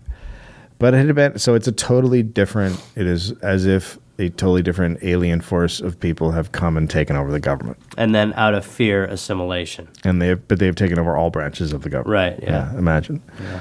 But it had been a brutal election, particularly for Rachel. And on December 18th, she felt an excruciating pain in the left shoulder, arm, and breast. For 3 days, the doctors bled her, and on the fourth day, she died. They had to pry her body away from Andrew. He blamed his opponents for her death. Jesus. After a period of mourning, he came to Washington. The presidency at that time paid $50,000, but he had to pay for all the parties and receptions. Which we've heard about. And the job also required expensive tailored clothes. His expenses were more than the presidential salary. So being a president at that time, you had to fucking dish out more money than the $50K. Right. So he's Brewster's Millions in the White House. Yeah, he's total. Yeah. So he's a populist president, obviously. The previous 6 presidents had been rich dudes picked by other rich dudes. While Andrew was rich, owning over 100 slaves, and had shitloads of property, but he was a people's president. People came to celebrate his inauguration. A journalist quote, "It was like the inundation of the northern barbarians into Rome, save that the tumultuous tide came in from a different point of the compass. Oh, my God. The West and South seemed to have precipitated themselves upon the North and overwhelmed it. On that memorable occasion, you might tell a Jackson man almost as far as you could see him. Their every motion seemed to outcry victory." 50,000 people watched the inauguration speech. The audience rushed the barrier to shake his hand and eventually had to force a path between the people to get down. I have to go to the toilet. Always. Always. Someone invent a toilet you can just put on you. That's what I'm looking for. My vice president will be whoever can make a toilet that stays on my ass when I'm walking. People streamlined into the White House for hours. Andrew quickly nominated his cabinet. For Secretary of War, he chose John Eaton, his friend and protege. John Eaton had just married Peggy O'Neill Timberlake. Peggy's husband had just died, and she didn't wait the usual year of mourning. So the town turned against her, shunning her and calling her a hussy. Even his cabinet did it. The whole affair blew up Andrew Jackson's cabinet. So everyone's just calling her a whore and not letting her be a part of the deal. Andrew proposed abolishing the Electoral College. Oh, please, Andrew, one more try. He was also not down with the Bank of the United States, a privately owned bank held by rich men to control the financial businesses of the government. Start selling them to me. Which is Alexander Hamilton's idea. You might see that in his play, but probably not. There were also big tariff fight. After a while, Andrew asked his entire cabinet to resign. Even the VP went. He finished his first term without a vice president. Whoa. Okay. Before Andrew, presidents thought the best way to deal with Native Americans was to civilize them. This led to the 5 so-called civilized tribes: Cherokee, Creek, Chickasaw, Choctaw, and Seminole. Previous presidents signed tons of treaties with tribes. Thomas Jefferson had urged shopkeepers to keep the Indians in debt, so they had to agree to land concessions. It's cool, right? It's cool. It's cool. Keep them in debt. And the Cherokee assimilated into American life the most. They established a written language, produced books, farmed, created court and school systems, converted to Christianity, adopted a constitution, and elected a principal chief, John Ross. Some wealthy Cherokee even owned slaves and lived on plantations. They ended their tradition of men being hunters and women being in charge of agriculture. Now men handled the agriculture, and women stayed home and baked bread and wove cloth. They literally did every single thing asked of them. But Andrew Jackson didn't think there was any future for Native Americans living in the East. He figured tribes should live on federal territory out west, not in states. But he said the move would have to be voluntary. No, we have ways of making it voluntary. Coincidentally, in 1828, gold was discovered on Cherokee land. Oh, dear. That's the worst. Game over. If you're a Cherokee and you find gold, you fucking bury that shit. Yeah. White people really wanted it, it turns out. So Georgia started... Funny how we like some colors. Georgia started passing a bunch of state laws restricting Cherokees' rights. Like Cherokees couldn't testify against whites in court. Oh, that's a pretty big one. They couldn't sell land. Big. They couldn't mine for gold. Okay. On their land. And couldn't publicly dissent. Well, it's pretty, covered all the... Yeah, you're kind of pickling them. The Cherokee then claimed exemption from state laws. And the state said no. Yeah. And then the tribes appealed to the president, who was like, no. No, you know who I am, right? Oh, no, I hate you. No, I'm the guy behind all this. What are you talking about? Then on May 20th, 1830, Andrew Jackson signed the Indian Removal Act authorization, which authorized the president to grant unsettled lands west of the Mississippi in exchange for existing Indian land. So a land swap, except you don't have good land. Sure. Fair. Not everyone agreed. Henry Clay and John Quincy Adams thought the act was a stain on American history. They said Andrew was an ignoramus who had no restraint or respect for the rule of law. Well, let's follow him to the gates of hell. On December 6, 1830, the president's second annual message to Congress began, quote, "It gives me pleasure to announce to Congress that the benevolent policy of the government steadily pursued for nearly 30 years in relation to the removal of Indians beyond the white settlements is approaching to a happy consummation." Consummation? Yeah, that's what it says. It's weird. The Cherokee took it to the Supreme Court, and they lost. Yeah, I mean, yeah. Okay. But then a year later, the court ruled on another lawsuit, which ruled for the Cherokee. Okay. So they can stay on their land, according to the Supreme Court. The problem was someone would have to enforce the ruling of the court. Well. And if there's not a president or a body that will enforce the ruling of the court, then what does the court's ruling mean? Nothing. Andrew said, quote, "The decision of the Supreme Court has fell stillborn." Oh, Jesus. And they find that they cannot coerce Georgia to yield its mandate. So basically, fuck you, law. Right. President Andrew Jackson was saying since the court had no way of enforcing its mandates, the president was free to do as he pleased. Cool. At the start of his second term, Andrew traveled to England, to New England, to see if he could win over people there who pretty much hated his guts. Andrew was super into slavery. He owned tons of slaves and worked with his postmaster general to censor anti-slavery mailings from abolitionists. He called religiously motivated abolitionists monsters, and he criticized the anti-slavery movement as, quote, "the wicked design of demagogues." Wow. Sells it. He sells it. So we have another salesman. Mm-hmm. Harvard decided to give him an honorary doctorate. Sure. Well, yeah. Okay. Say that again. Harvard decided to give him an honorary doctorate because why wouldn't you? A lot of Harvard alums looked down on Andrew, considering him rough, uncouth, and uneducated. They were very upset. The angriest was alum John Quincy Adams. His cousin was the president of Harvard. He said, quote, "As myself, an affectionate child of our alma mater, I would not be present to witness her disgrace in conferring her highest literacy, I love that I fucked that up, her highest literary honors upon a barbarian who could not write a sentence of grammar and hardly could spell his own name." They used to actually read stuff he wrote and make fun of it. It was just really caveman-y. Yeah. Harvard just said they did it for all presidents and they couldn't not do it because of partisanship. Sure, you got to serve him the meal. In Alexandria, Virginia, a man attacked Andrew Jackson, hitting him in the face and drawing blood. A local guy offered to kill the attacker if Andrew would pardon him. Yeah, you don't know what's going to happen to you. I mean, I'm really praying. Andrew turned him down, Okay. saying no one should take revenge for him. He should do it himself. Sure. Different than, well, silver lining, maybe. Now, there was another financial panic. Banks collapsed in New York and Philadelphia, and Andrew's small government love and bad monetary politics had done their thing. The recession would last 7 years. In January 1835, in D.C., an out-of-work painter raised a pistol 10 feet away from Andrew and pulled the trigger. The gun did not shoot. He then whipped out a second pistol and fired, but the same thing happened. The gun did not shoot. No bullet came out. Andrew charged at him to beat him with his cane, but the crowd tackled him first. When police tested the guns, they both worked perfectly. The assassin frequented congressional debates and was influenced by rhetoric he heard in the papers. He believed the president was a tyrant and the root of all evil and had to be eliminated. Oh, and he thought he was heir to the English throne. Almost had us. He was ruled insane and not prosecuted. The Indian Removal Act was still being fought by the tribes. Yanaluska, the Native American who had saved Andrew during the Red Stick War, remember the guy? Yeah.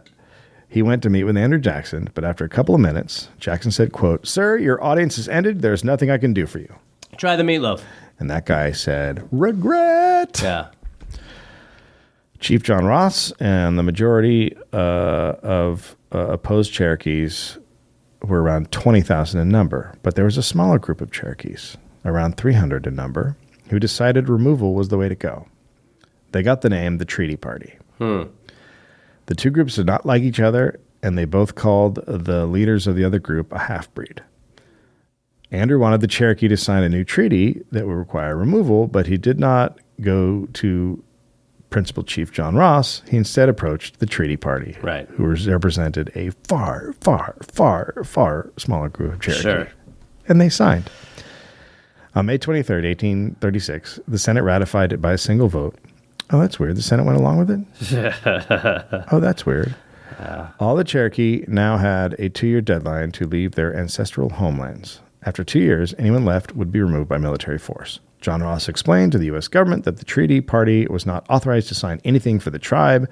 Not two shits were given. Yeah. A new election rolled around, and Martin Van Buren was elected. He was a huge Andrew Jackson suck-up. Andrew's time as president ended just before his 70th birthday. He went back to Nashville. Crowds cheered him along the way on the route. Things were not great at the Hermitage. Andrew Jr. was a bad businessman, and there were thousands in debt. Andrew had to sell land. A lot of parallels. But for once in his life, his health was actually decent. He credited it to his new patent medicine, which included alcohol, opium, and cocaine. Sure. Well, I mean, shit. He recommended it to everyone. Shit's fucking great right now. Yeah, sleep's gone. Sleep's good. Sleep's out. Sleep's out. Sleep and food are gone. You want to talk about corn? I would like to talk about corn. Corn's for a while. great. I like corn. Or maize. Maize. I like maize. Maize. I'm going to take a nap. I'm going to get up and run. Maize. You ever make a maze out of maize? Imagine that if you made a maze out of maize. Take a hit of this. Snort this. So Van Buren vowed to continue all of Andrew Jackson's policies, which included the Indian Removal Act. The Choctaw and Chickasaws were removed first, while contractors were hired by the government to provide food. So, because they were private contractors, they cut costs and gave the bare minimum to the tribes. Right. The tribes were served rancid meat. It's a good kind. Next, the Creek and Seminole were rounded up and moved. Chief John Ross told the Cherokee to plant crops. He said if they made any preparations to move, it would be considered acceptance of the bullshit treaty. So nobody made any preparations. Meanwhile, Georgia was holding land lotteries and giving their land to white people. Shit. It's just terrible. In mid-June 1838, 2,000 federal troops stormed Cherokee homes and dragged the people out with only the clothes on their backs. Some were just pulled out of the crops. They were forced into stockades at gunpoint. In the melee, families were separated from each other. Looters then plundered their houses, taking whatever they wanted. They even dug up Cherokee graves and took silver jewelry the dead were buried with. You okay? Yeah, feeling really positive about us. They started to get sick in the stockades. First dysentery and fever, then measles and whooping cough. There were about 3 or 4 deaths a day. Over 30 stockades were built to house the Cherokee in Northern Carolina, Georgia, Alabama, and Tennessee before moving them west. It'd be weird to put people in pens. Yeah, imagine. Quote, at Ross's Landing, the place to which most of the Georgia Indians were brought, the scenes of distress defy all description. In many instances, they were dragged from their homes without change of clothing and marched 120 or 30 miles through heat and dust and rain and mud. In many cases, barefooted, lodged on the hard ground, destitute of shelter and from dews and rain. They had, of course, become very dirty, and on that account, they have been reproached as degraded wretches. On arriving at the depot, they were required to give up their horses and ponies, which they had brought along. Refusing to do so, men, women, and children and horse were driven promiscuously into one large pen made for the purpose. The horses were then taken by force and auctioned off to the highest bidder and sold for almost nothing. Good thing we're over that kind of thing. They would be marched to the Indian Territory, now called Oklahoma. Summer was a terrible time to travel, so Chief John Ross appealed to the government to suspend the removals until September. Nope. Well, if the government agreed, he promised the Cherokee would self-remove, and the government agreed. So Chief Ross was looking at moving 13,000 people 800 miles. Chief Ross organized 13 detachments of about 1,000 people. Each would have a physician, an interpreter, a wagon master, and a commissary agent. So one doctor for 1,000 people. On August 28, 1838, the first detachment left Georgia, 710 people. Most of them walked, almost all walked. Along the way, there were 9 births, 54 deaths, and 24 runaways. They walked through the heat, the rain, and through snow. Their clothing was soaked when it rained. This would be called the Trail of Tears. Estimates of the dead are between 2,000 and 5,000 Cherokee. Holy shit. Either way, an insanely high number for 13,000 people. Many died in the stockades before they ever left Georgia. Others died when they arrived in Indian Territory. In the spring of 1839, the last detachment arrived in Oklahoma. On the trip, Ross buried his wife in a shallow grave along the trail. She had given up her only blanket to a young girl and then fell ill. Ross arrived to an area dominated by Native Americans who had been moving west as early as 1807. The government was established by the Treaty Party and others who had already arrived. Chief Ross came with a reunification plan for a new government. The old settlers and the Treaty Party rejected the plan. Ross's group believed the Treaty Party were preventing reunification efforts. So on June 22nd, 1839, one of their leaders was dragged from his bed and stabbed to death in his yard. Another was ambushed and shot. Another attacked with knives and tomahawks, his skull broken and his body mutilated. Cherokee law stated that any man who ceded land without Indian government consent was subject to the death penalty. 25 million acres had been stolen from Native Americans. So that's a lot if you think about it. If you're Seems like most. not horrible or whatever. So in 1845, good day, Andrew Jackson died. His funeral was held at the Hermitage. I'm probably saying that wrong. People are going to laugh at me, but you're all jerks. 2,500 to 3,000 people attended his funeral. He was buried next to Rachel on the grounds. His death was a big deal. He finally mailed her all his bones. His death was a big deal around the country. Let's see if I can get this to go right. Okay, so It'll go right. they had obviously a big thing in Washington for him, a procession. The poor crowded along the street. It was neither crackers or squatters lining up to see the last hurrah of Old Hickory. Instead, it was, quote, poor white trash who pushed the poor colored folk out of the way to get a glimpse of the fallen president. And that was printed in a paper. And that white trash had appeared in print as early as 1821. Oh. But white trash then became popular. In a good way? After the parade. No, not in a good way. No. White trash was like a term for white trash. For Andrew Jackson's followers. Right. For white trash. Interesting. Yeah. When Donald Trump took office, he added a portrait of Andrew Jackson, his favorite president, to the Oval Office. A couple of months later, he visited the Hermitage in Tennessee. On November 17, 2007, Trump had a ceremony honoring Navajo code talkers. He did it in the Oval Office, right in front of the painting of Andrew Jackson. Quote, "I just want to thank you because you are very, very special people.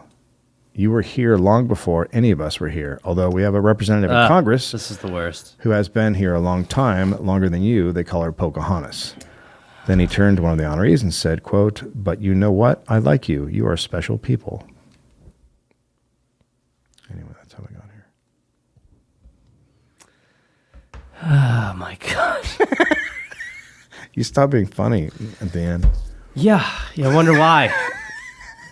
Oh, my God. It's so hard, man. There was something I saw in the past couple days where it was like deep depression is like at the highest level it's been. Yeah. And like, I just, it is hard. It is hard to hear. Because intimidation and popularity, for whatever reason, in this country will prevail. Mm-hmm.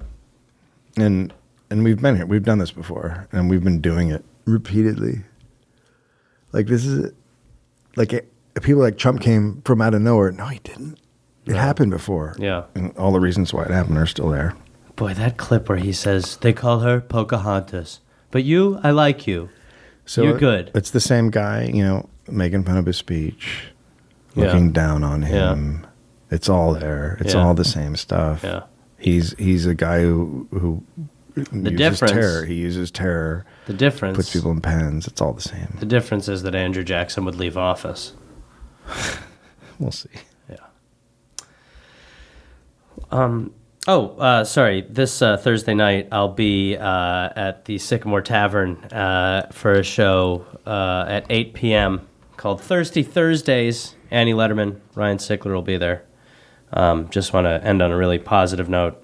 We're also going to be doing a benefit for rent control in Glendale, California, on July 17th. It won't be the Dollop, but we'll be doing stand up in Glendale. I'll give you the date to come, but it's on July 17th. Me and you, and there'll be other people there too. Join us. All right. Well, I hope everybody feels good and is happy and feels positive, and things are fine and we're going to be good. Mm-hmm. And I think we should just say, everything is fine and everything is good. And anybody who worries that things aren't good and fine, just remember, it's fine. What? And everything's okay, good, fine, and fun. And I think we're losing a little bit of the fun because it's also fun and fine and good and fun and fine and everything's good. And don't worry, things are fine, things are good. And we'll sign cars, and we're on tour, and things are good, and things are fine, and don't worry about a thing. Things are just good. So we'll see you. Thanks for listening. This is the Dollop. That's for Dave Anthony. Things are good. I'm Gareth Reynolds. Some people call me Gary. It's actually Gareth. Things are fine, and don't worry. Everything is going to work out, and we're going to be fine, and it's good. And thank you.